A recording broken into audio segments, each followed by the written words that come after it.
Well, good afternoon, and thank you for joining us today for today's update. I'm joined this afternoon by the President and CEO of the San Diego Housing Commission, Rick Gentry, as well as a San Diego landlord of ABN Property Holdings, David Anzac. Looking forward to introducing them in just a second. I want to begin this afternoon by continuing to thank San Diegans for all of their patience and for doing all of the right things and continuing to follow all of the stay-at-home orders. This pandemic obviously has affected all of us, and now we're looking at what steps that we must take in the right ways to return to normal, quote unquote. But it's really critical that our decision-making as a city and as a region be informed by data, and that it accomplishes our key public health objectives, and it won't be driven by politics or emotions. The county, the state, and the White House are following 3 data points and helping to make some of these decisions to inform how we move forward. These gating criteria, as they are known, include symptoms, a downward trend of flu-like hospitals reported in a 14-day period, cases, of course, a downward trend of COVID cases over a 14-day period, and hospitalization, ensuring that we are maintaining good capacity in our hospitals and making progress on community testing. And we are seeing progress in all of those categories, but we're not there yet. We still need everyone's cooperation. We need your patience, and we'll have more to come, of course, on this as we continue to keep a watchful eye. But again, as I've begun these updates over the last several weeks, thank you to San Diego. Thank you for what you're doing. It is not easy, but the reason our region is doing so well compared to other areas is because we have acted quickly, because we have taken this seriously, and because San Diegans have complied. Today I'd like to provide just a couple of updates. First, how San Diego is tackling its homeless crisis amid the COVID-19 pandemic. I'm going to provide some updates on what we're doing, particularly at the Convention Center. Second, an update on neighborhood parks, which saw a limited opening for passive use starting today. Third, an update on our public safety professionals. And lastly, of course, I'll be highlighting the work that San Diegans are doing to step up in this great time of need. More of the issues on our housing, our homeless population. Landlords need renters. Property owners need to pay their mortgage. And homeless San Diegans need homes. COVID-19 has amplified all of these needs, and they can all be addressed with one solution. Today I am calling on San Diego landlords to join us in housing San Diego's homeless. I'm calling on them to sign up for our landlord incentive program called LEAP. It's a program that allows landlords to get paid to do good, to help people. And this is needed now more than ever. But it's not new. In 2016, we launched the Housing Our Heroes initiative. In just 18 months, we housed 1,000 veterans, but we didn't stop there. In 2017, we expanded to serve all homeless individuals, and that's when this landlord program really took off. In total, 2,300 people have been housed so far, and that's where Operation Shelter to Home comes in. What's happening at the Convention Center? Right now, as you know, hundreds of San Diegans are at the Convention Center, and we want to house as many of them as we can. We need housing. Landlords need funding, and the time to do that is now. An entire team of housing navigators is ready to help sign leases. They're prepared to place people into additional units as soon as they're available. So landlords, here's what you need to know about the LEAP program, Landlord Engagement and Assistance Program. We have incentives of $500 for the first unit rented to a homeless individual, up to 2 times rent in security deposits, plus an average of $100 in utility assistance per household. A contingency fund that'll help landlords cover expenses, such as repairs that may exceed security deposits. And the staff at the San Diego Housing Commission is ready willing, and able to help answer your questions. I will tell you the Housing Commission has been an incredible partner in the efforts that are happening at the Convention Center. I want to thank them for all that they have done over the years and continue to do, especially as it relates to transitioning folks from the Convention Center into an apartment of their own. And with that, it is my pleasure to introduce President and CEO of the San Diego Housing Commission, who's going to join us via video, Rick Gentry. Rick, welcome. Glad you're here today. Thank you, Mayor Faulkner. I appreciate that, and it's very good to be here with you all.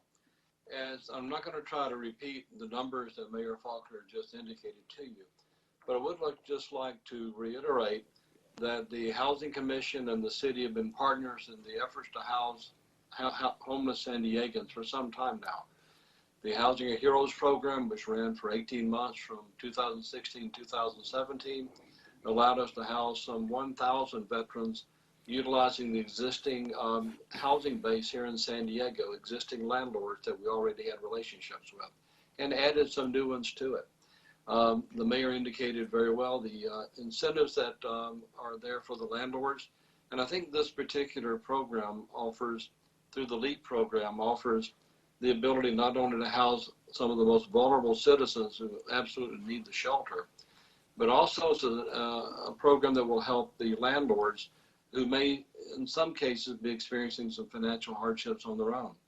And the program, as it's set up, as the mayor indicated, will provide not only funding to help pay the rent for these individuals every month, but also provides incentives up front in terms of signing bonuses, and also provides security on the back end with helping to pay for any necessary and untoward damages that might occur to any property.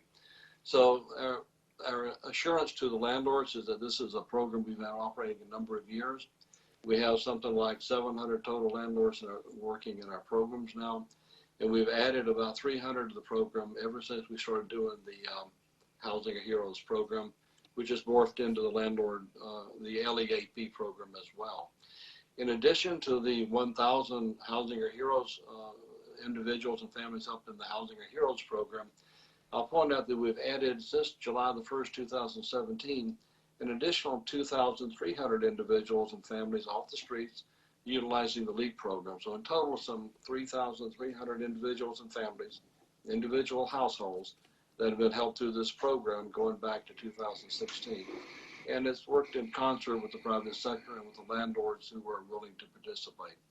I thank the mayor for his leadership in this effort, as well as City Council President Georgette Gomez and Council Member Chris Ward, who also chairs the Regional Task Force on the Homeless. This is a true partnership. It's an effort to try to work together to get our folks off the streets. We thank you very much for being here. Thank you, Rick. Thank you for all of the work at our Housing Commission. And again, how important this is with our landlords to help provide that spaces that are, again, going to get folks out of the convention center and off the streets and into that permanent place of their own. Now you're going to hear from one of those San Diego landlords who's been a part of this program, David Anzac of ABN Property Holdings. David was actually one of the early participants in the Housing Our Heroes program several years ago that really focused on our veterans. And he continues to be part of the Landlord Engagement and Assistance Program. So David, the floor is yours if you can hear me. Thank you for joining us. Thank you, Mayor Faulkner, and thank you, Mr. Gentry. The Landlord Incentive Program is something that has really worked for us the past couple of years. Like Mayor Faulkner said, we were one of the first participants in the program.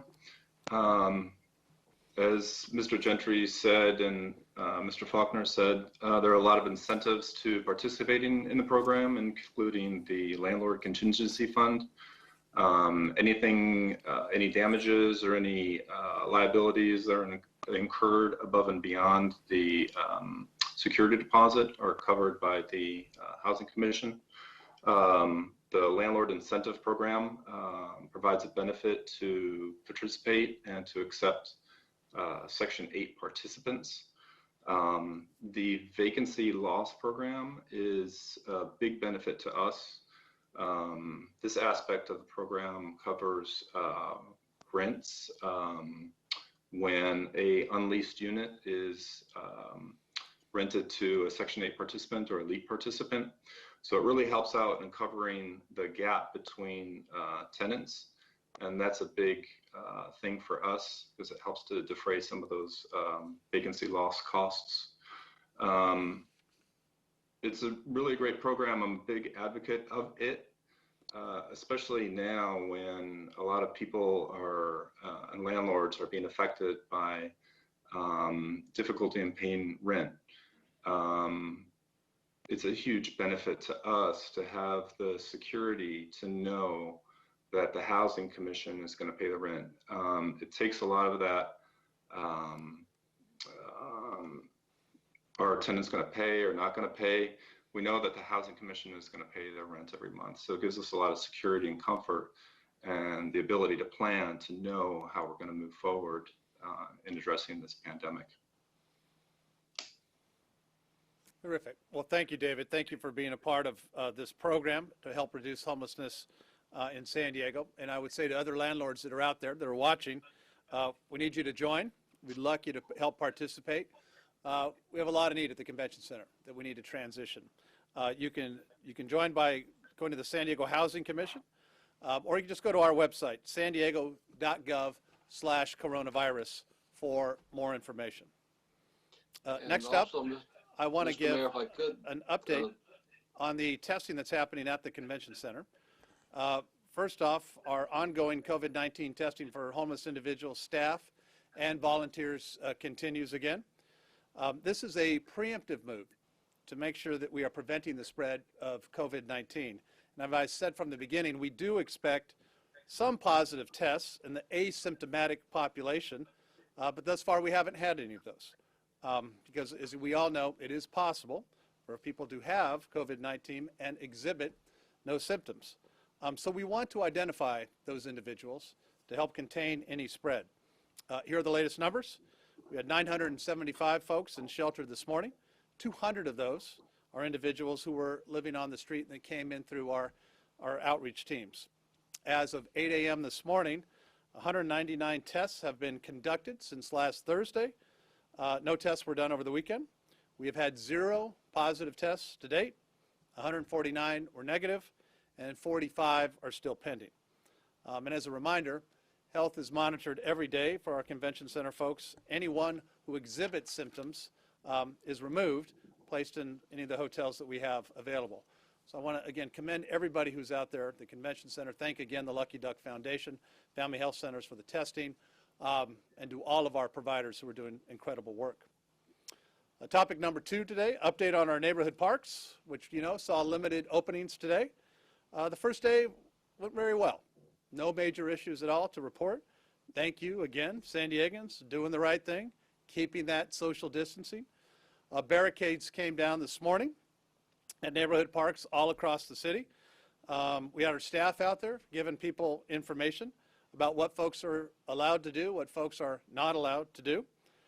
Signs have been posted with the rules, the physical distancing requirements, the prohibition on gatherings and group sports, and face coverings, of course, are strongly recommended. As a reminder, the parks are for passive use. This means things like walking, jogging, hiking, cycling.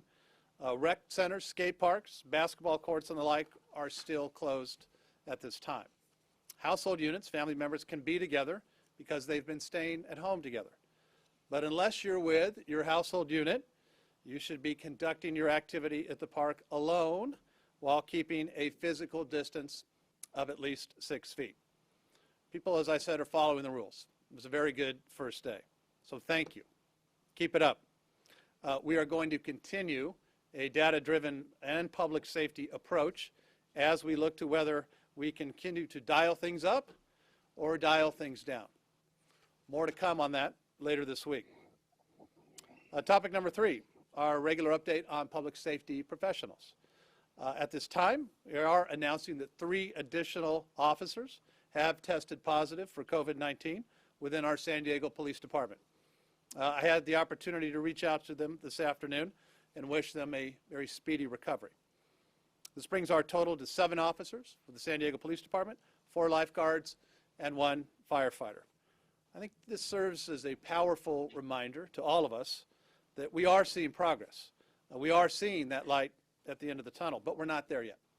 And we must remain vigilant as we continue to do our part for all of us, for all of our families, and all of our first responders that are out there keeping us safe every day and every night.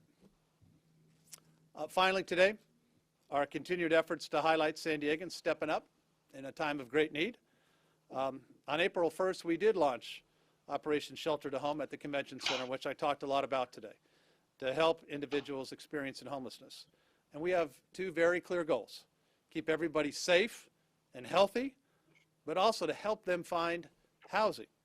And so far, we've been able to find a permanent home for 14 individuals at the Convention Center, and those efforts are ramping up every single day. So I just want to highlight 2 people who represent the goal of Shelter to Home, 2 people who really represent the hope of everyone who's a homeless individual inside the walls of the Convention Center. First is Jeremiah, who had been homeless for years before entering the city's Bridge Shelter program a couple of months ago. He went in because he wanted to turn his life around so he could reunite with his family, and he's been working every single day toward that goal. He's been successful. The second person is Ola, who's a bus driver who became homeless after a severe heart attack. She entered the shelter program wanting to find her independence again and get back on her feet. I'm very happy to report that both Jeremiah and Ola have worked tremendously hard with their case managers to get their lives back on track. And now both have been placed in a permanent home of their very own because of the services that are happening there. We're proud of you, Jeremiah and Olga. This whole city is proud of you. And we look forward to sharing many, many success stories like that are coming out of the Convention Center with all of our providers that are on site, really helping to move the needle and help San Diegans in need. That's just the start. There will be a lot more. And so with today's call to action with our landlord community, we are working very diligently, very expeditiously to really set the model, to have the results that we need, and to help those that are most vulnerable. So thank you to everybody that's involved in Shelter to Home. We will get through this. We will get through this together. Thank you, San Diegans, for doing the right thing, the continued progress. And with that, I will pause and answer any questions from members of the media. Mr. Mayor, the first question from today comes from Lisa Halverstad with Voice of San Diego. Hello, Lisa. Hello. As always, I've got more than one question. So my first question is, I know that the city has been limiting the number of people coming in off the street every day, and I'm wondering how many new people the convention center is able to take in each day, and if that might change soon. Yeah, it is. Yeah, go ahead. We'll start with that, and then the second question I had is, how would you respond to people, including some homeless San Diegans, who are thinking about the convention center, are concerned, and thinking about these outbreaks in places like San Francisco and Boston, where there have been a lot of COVID-19 cases in shelters with hundreds of beds or dozens of beds in close proximity to one another? No, thank you for your questions, and I'll answer the second one first. Part of the whole reason why we stood up the convention center is because the great work that was happening in our shelters was done in confines that were too close together, bunk beds, et cetera. So we had to get that physical distancing to allow for a safe, sanitary, clean environment. So a tremendous amount of work to make sure that people are healthy. All of the temperature checks that are happening every single day at the convention center, again, checking for symptoms. And of course, the extra step that's happening now, testing everybody, looking for any people that may have asymptomatic COVID-19. We haven't had one yet. As I said, I expect that we might, but again, out of the 200, none so far. But that type of testing is done to ensure not only the protection of the individuals that are in the shelter, but also for our providers that are there on site. The answer to your first question is we bring folks in. They're really done by an outreach team and efforts, and that's incredibly important. And we've seen how, again, 200 have come in just in the last week in a very orderly, methodical approach, but again, on an individual basis that brings in the right type of individual that that wants to get off the streets. It's done with case managers, case workers, and again, that is a direct person-to-person outreach with a goal that's ramping up very quickly. That's what we wanted. We wanted, our first step was to get everybody that was in our bridge shelters, about 800, and then start bringing in folks off the street. I can't say enough about all the outreach that is working, city, county, all of our providers. That's what we want. There is a safe, compassionate place for you at the convention center. The more we get the word out, the more we do that, the more folks we get in, and then transition to a place of their own. That's the goal. And I'm heartened, I really am, by how well it's been working so far.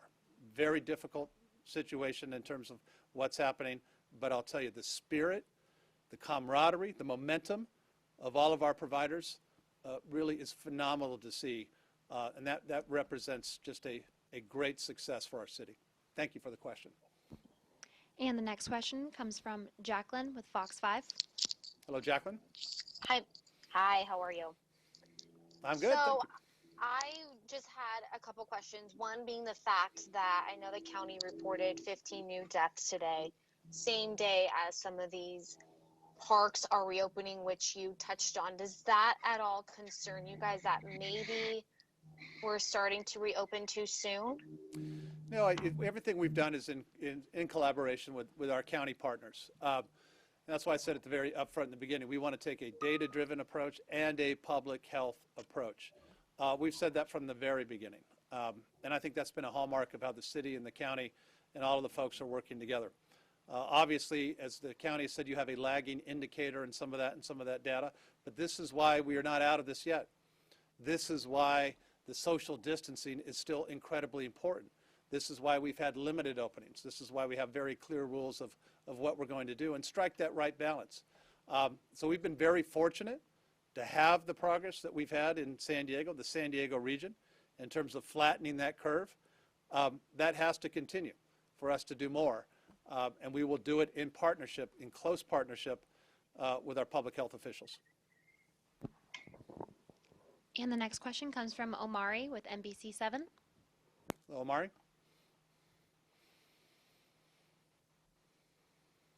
Can you hear me, Omari?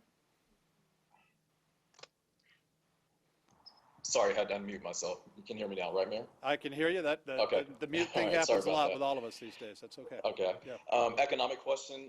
Wanted to know how much money the city is expecting from the federal government's pandemic relief fund, and how will or can that money be used to help stem the budget shortfall? Yeah, no, thank you. We're working on that as we speak.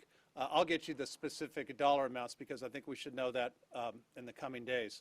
And I think to the second part of your question, there are some rules in terms of how the dollars can be used in COVID-related expenses, but those are some of the things that not only are we working on in San Diego, but I can tell you from conversations I've had with mayors up and down California, trying to get some clarity as to what we can use those dollars for, those federal relief dollars for, and what we can't use them for. I think we're going to get some of that clarity in the coming days, so then we're be able to jump in terms of our budget, all the things that we're going to be doing to know specifically what those rules of the road are. And we're pushing as expeditiously as we can to get some of that from Treasury and other folks in Washington, D.C. I think that was our last question today. Thank you all. Thank you, San Diego, for continuing to do the right thing. I look forward to tomorrow's update. Thank you.